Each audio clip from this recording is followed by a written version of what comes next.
Assalamualaikum everyone. This is me, Mahil AI Wali, and I am 16 years old living in Faisalabad, Pakistan. I am a student of second batch foundation level at Rehan School Online Academy and also a member of interview team department at Rehan Foundation.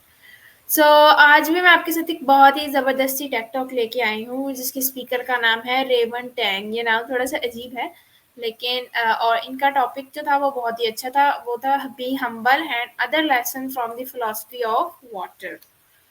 So Raymond Tang एक मशहूर TEDx speaker हैं जो चीन की philosophy और ख़ास तौर पर ट्यूज़ियम से गहरी मोहब्बत रखते हैं। वो अपनी तकरीर में जो उनकी टेक टॉक थी उसमें वो दिखाने की कोशिश कर रहे थे कि पुराने ज़माने के फ़िलासफ़र और ख़यालात सिर्फ तारीख या किताबों तक महदूद नहीं है बल्कि वो आज की ज़िंदगी में भी इतने ही फ़ायदेमंद और ज़रूरी हैं जितने हज़ारों साल पहले थे। तो उनका ये मानना है कि हम सबकी रोज़मर्रा ज़िंदगी बहुत तेज़ रफ़्तार है, उसमें बहुत से दबाव हैं हमारी ज़िंदगी में और बहुत मुकाबले से भरी हुई है। लोग अक्सर खुशी और सुकून को खो बैठते हैं क्योंकि वो सिर्फ़ कामयाबी के पीछे भागते रहते हैं। ऐसे में पुराने जो फ़लसफ़े हैं हमें फ़िलॉसफ़र हमें याद दिलाते हैं कि ज़िंदगी की असल खूबसूरती तो सादगी है, आजिज़ी है और सुकून में है। तो उनकी ख़ास बात ये है कि वो मुश्किल ख़यालात को निहायत आसान और इंटरेस्टिंग अंदाज़ में वो बताते हैं। अपनी टेक टॉक में वो बताते हैं कि पानी एक आम सी चीज़ होने के बावजूद हमारी ज़िंदगी के लिए एक बेहतरीन उस्ताद है। अगर हम पानी की ख़ुसूसियात को भी समझें, अपनी ज़िंदगी में अपनाएँ तो हम ज़्यादा खुश, ज़्यादा कामयाब और ज़्यादा बामक़सद इंसान बन सकते हैं। तो उन्होंने अपनी तकरीर में सबसे पहले पानी की इस ख़ासियत पर बात करते हैं कि ये हमेशा नीचे की तरफ बहता है, चाहे पहाड़ हो, ज़मीन हो, कोई निचला रास्ता, पानी हमेशा अपनी जगह छोड़कर नीचे की तरफ जाता है। इसका मतलब ये है कि पानी कभी गुरूर नहीं करता बल्कि आजी से नीचे की तरफ जाता है। ये कैफियत हमें भी एक सबक देती है कि इंसान को हमेशा हम्बल होना चाहिए।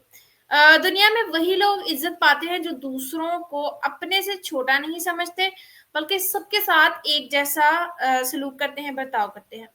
अगर कोई शख्स गुरूर और तकब्बुर करे तो लोग इससे दूर भागते हैं, लेकिन आजी करने वाला इंसान सबके दिल जीत लेता है। जैसे पानी सबके लिए फ़ायदेमंद है और हमेशा नीचे जाकर दूसरों को फ़ायदा देता है, इस तरह एक आजिज़ इंसान अपनी नरमी और मोहब्बत से दूसरों को सुकून और खुशी देता है। तो पानी का दूसरा सबक ये है कि वो हमेशा ढल जाता है और शक्ल इख्तियार कर जाता है। अगर पानी को ग्लास में डालें तो वो ग्लास की शक्ल इख्तियार कर लेता है, अगर बोतल में डालें तो बोतल जैसा बन जाता है, अगर हम किसी तालाब में डालें तो इसकी वसअत को वो अपना लेता है। ये लचक हमें ज़िंदगी के सबसे बड़े असूलों में से एक सिखाती है। हमें भी अपनी ज़िंदगी में फ्लेक्सिबिलिटी पैदा करनी चाहिए। अक्सर लोग अपनी ज़िद, हठधर्मी और सख्त रवैये की वजह से मुश्किल में फँस जाते हैं, लेकिन जो लोग हालात के मुताबिक अपने रवैये और फ़ैसले बदलने जानते हैं, वो ज़्यादा कामयाब होते हैं। मिसाल के तौर पर अगर कोई तालिब इल्म इम्तिहान में नाकाम हो जाए, तो वो सख्ती से अपने आप को कोसने के बजाय ये सोचे कि गलती हुई कहाँ है और अपनी जो हिकमत अमली है उसको बदले। इस तरह एक कारोबारी जो शख्स है अगर हालात खराब देखे तो पानी की तरह ढलकर नए तरीके से निकाल सकता है। रेमंड टैंग यही कहते हैं कि अगर हम पानी की तरह फ्लेक्सिबल हो जाए तो ज़िंदगी के मुश्किलात और ज़िंदगी के मसाइल भी हमारी तरफ से आसान हो जाएंगे। तो उन्होंने पानी का तीसरा सबक ये बताया कि वो हमेशा आग को बुझाता है, चाहे आग कितनी ही बड़ी क्यों ना हो। अगर पानी डाला जाए तो आहिस्ता-आहिस्ता इसे ख़त्म कर देता है। ये हमें ये सबक सिखाता है कि हमें अपनी ज़िंदगी में बर्दाश्त और सुकून पैदा करना चाहिए। अक्सर इंसान गुस्से में जल्दी रद्द-ए-अमल देते हैं और झगड़े पैदा हो जाते हैं, लेकिन अगर हम पानी की तरह ठंडे दिमाग से सोचें तो बहुत से मसाइल खुद ब खुद ख़त्म हो जाते हैं। पानी हमें ये बताता है कि नरमी और सुकून हमेशा सख्ती और गुस्से से ज़्यादा ताकतवर होते हैं। मिसाल के तौर पर अगर कोई शख्स हमें बुरा कहे और हम भी जवाब में बुरा कहें तो मसला बढ़ जाएगा, लेकिन अगर हम खामोशी और सुकून से पेश आएँ तो दूसरे शख्स को अपनी गलती का एहसास खुद ही हो जाएगा। तो वो हमें ये भी याद दिलाते हैं कि मुश्किल हालात में पानी जैसा सुकून हमें इख्तियार करना ही हमारी जो है वो असल कामयाबी की तरफ हमें लेके जाता है। तो पानी का उन्होंने हमें चौथा सबक ये बताया कि वो बज़ाहिर नरम लगता है, लेकिन इसके अंदर एक ज़बरदस्त ताकत छुपी होती है।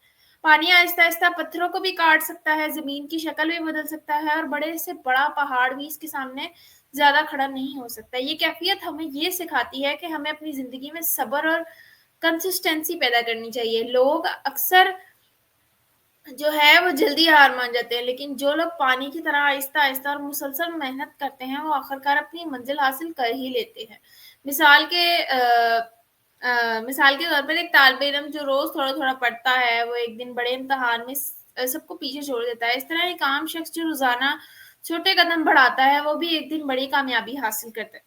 वो कहते हैं कि ज़िंदगी में सबसे बड़ी ताकत ये है कि हम पानी की तरह खामोशी और मुसलसल मेहनत करते रहें और आखिरकार अपनी कामयाबी का रास्ता बना लें। उन्होंने ये भी उन्होंने एक पानी का उन्होंने ये भी एक खूबसूरत सा सबक ये बताया कि वो हमेशा दूसरों के लिए फ़ायदेमंद होता है, चाहे कोई अमीर हो, गरीब हो, इंसान हो, जानवर हो, पौधा हो, दरख्त हो, कोई भी हो। सबको पानी की ज़रूरत है, पानी सबके लिए बराबर रहता है, इसलिए हमें ये सिखाता है कि हमें कभी भी अपनी ज़िंदगी दूसरों के फ़ायदे के लिए गुज़ारनी चाहिए, हमेशा। अगर हम दूसरों की मदद करें, इनकी ज़िंदगी आसान बनाएँ और दूसरों के लिए खुशियाँ पैदा करें, तो ये नेकी आखिरकार हमारे पास कई गुना बढ़कर वापस आती है। रेमंड टैंग कहते हैं कि एक इंसान की असल कामयाबी सिर्फ़ अपने लिए जीना नहीं, बल्कि दूसरों के लिए फ़ायदेमंद होना भी है। जैसे पानी बगैर किसी फ़र्क के सबको सहारा देता है, वैसे ही हमें भी अपनी सलाहियतें और वक़्त दूसरों की भलाई में गुज़ारना चाहिए। यही रवैया एक इंसान को दूसरे इंसान के दिलों से ज़िंदा रखता है। इस पूरी वीडियो में सबसे ज़्यादा सबक ये मिलता है कि हमें अपनी ज़िंदगी में पानी जैसी ख़ुसूसियात पैदा करनी चाहिए। पानी हमें आज़ी सिखाता है ताकि हम गुरूर और तकब्बुर से बच सकें और सबके दिलों में जगह बना सकें। ये हमें फ्लेक्सिबिलिटी सिखाता है ताकि हालात के मुताबिक खुद को हम बदल सकें और मुश्किलात आसान हो जाएँ। ये हमें बर्दाश्त और सुकून सिखाता है ताकि हम गुस्से और लड़ाई की बजाय नरमी और सुकून से मसाइल हल करें। और सबसे बढ़कर पानी हमें ये सिखाता है कि दूसरों के लिए फ़ायदेमंद कैसे होना है। दूसरों के लिए फ़ायदेमंद होना ही असल कामयाबी है। मैंने इस वीडियो से ये सीखा कि अगर हम सब पानी जैसे बन जाएँ तो दुनिया एक पुरअमन, खुशहाल और बेहतर जगह बन सकती है। इसलिए अब हम सब मिलकर आज़ी और फ्लेक्सिबिलिटी, सुकून, सब्र और दूसरों के लिए फ़ायदेमंद होने को अपनाने की कोशिश करेंगे, ताकि हम भी पानी की तरह सबके लिए सुकून का ज़रिया बन सकें। तो उम्मीद करती हूँ कि मेरी आज की टिक टॉक आपको अच्छी लगी होगी। सो नेक्स्ट टिक टॉक के लिए अल्लाह हाफ़िज़।